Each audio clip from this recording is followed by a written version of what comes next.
اعوذ باللہ من الشیطان الرجیم بسم اللہ الرحمن الرحیم السلام علیکم ورحمۃ اللہ وبرکاتہ۔ تمام تعریفی اللہ تعالیٰ کے لیے جس نے انسان کو اشرف المخلوقات بنایا اور انسانوں کی رہنمائی کے لیے انبیاء کرام کو مبعوث فرمایا۔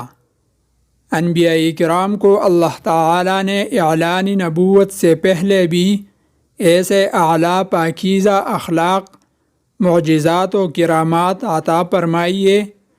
حضرت سلیمان علیہ السلام حضرت داؤد علیہ السلام کی 19 بیٹوں میں سے سب سے چھوٹے تھے۔ حضرت سلیمان علیہ السلام آپ کی وراثت، بادشاہت اور خلافت کے جانشین بنے۔ وراثت سے مراد یہاں مال دولت نہیں، بلکہ نبی صلی اللہ علیہ وسلم کے ارشاد کے مطابق انبیاء کرام کی مال دولت کا کسی کو وارث نہیں بنایا جاتا۔ بادشاہت اور نبوت صرف اللہ تعالیٰ کے فضل سے حاصل ہوتی ہے۔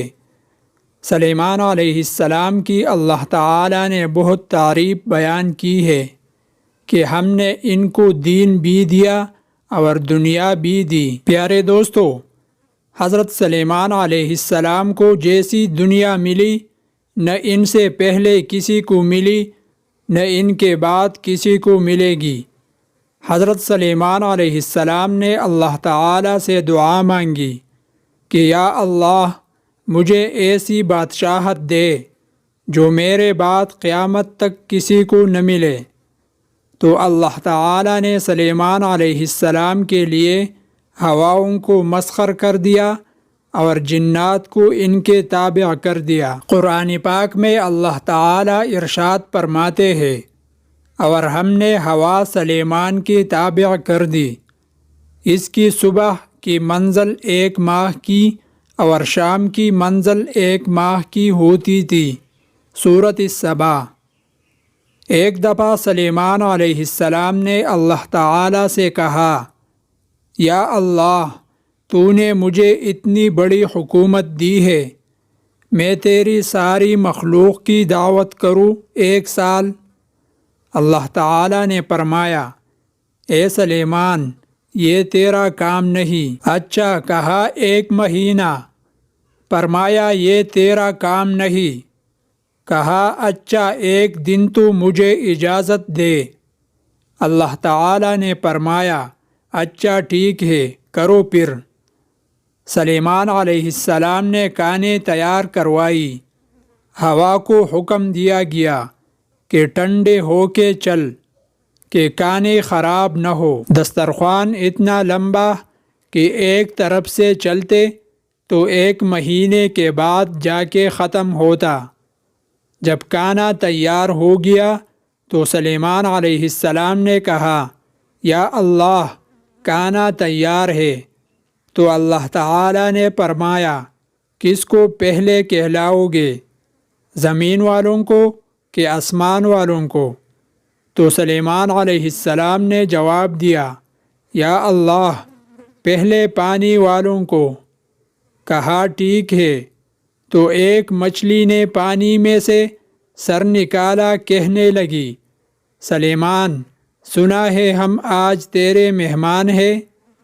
سلیمان علیہ السلام نے جواب دیا، صرف تم ہی نہیں باقی سارے بھی ہیں۔ کہنے لگی، اچھا چلو پہلے مجھے فارغ کرو۔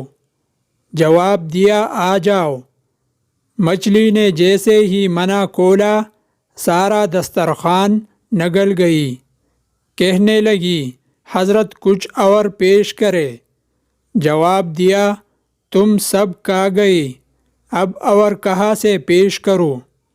مچھلی کہنے لگی، سلیمان تیرے رب نے کہا تھا نا کہ یہ تیرے بس کا کام نہیں۔ آج میں تیری وجہ سے بھوکی واپس جا رہی ہوں۔ میرا رب ایسے 3 لقمے روزانہ مجھے کہلاتے ہیں۔ سبحان اللہ۔ پالنے والا اللہ ہے، رزق اللہ کی خزانوں میں سے آتا ہے۔ لہذا ثابت ہوا کہ مخلوق کی مصلحت کے لیے بادشاہ سیاستدان کا ہونا ضروری ہے۔ اگر بادشاہ اپنے خواہش کے مطابق احکام نافذ کرے دنیاوی فائدے کے لیے تو دنیا تباہی و بربادی پر پہنچ جاتی ہے۔ آخرکار بادشاہ کی اپنی تباہی کا وقت بھی آ جاتا ہے۔ اگر بادشاہ شرعی احکام کے مطابق فیصلے کرے تو نظام عالم درست ہو جاتا ہے اور بھلائی کے تمام دروازے کھل جاتی ہے۔ اللہ تعالی ہمیں صحیح معنوں میں شرعی احکام نافذ کرنے اور ان پہ عمل کرنے کی توفیق عطا فرمائے۔ آمین یا رب العالمین۔